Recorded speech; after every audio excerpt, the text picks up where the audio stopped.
Solomon died in 930 BC, and at his death the kingdom was divided into two rival nations, Israel in the north, Judah in the south. 50 years later, in 880 BC, Omri built a great new city, Samaria, and the wall behind me is a part of that original Israelite wall built in the days of Omri.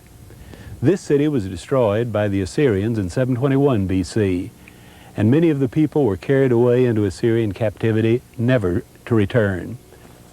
Following Omri, Ahab is one of the best known of the kings of Israel. He is also known for his infamous wicked wife, Jezebel.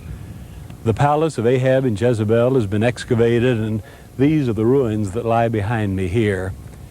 Ahab and Jezebel are denounced by the Old Testament prophets for their idolatry, their life of luxury, their oppression of the poor.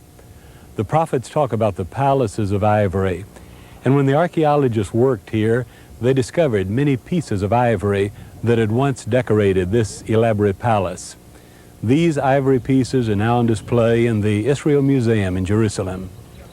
After the Assyrians destroyed Samaria and carried its people into captivity, the city lay in ruins for 400 years.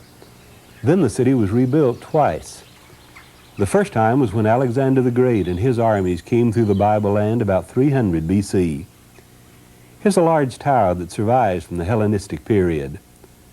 The stone masons who built this tower were more skilled than those who built Omri's walls nearly 600 years earlier.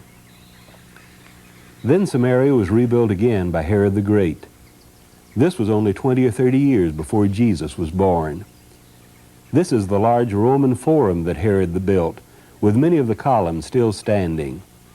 Herod named the city Sebaste to honor the emperor.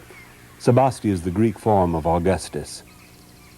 Herod also built a temple to Augustus here at Samaria. Herod was a practicing Jew, and he rebuilt the second temple at Jerusalem.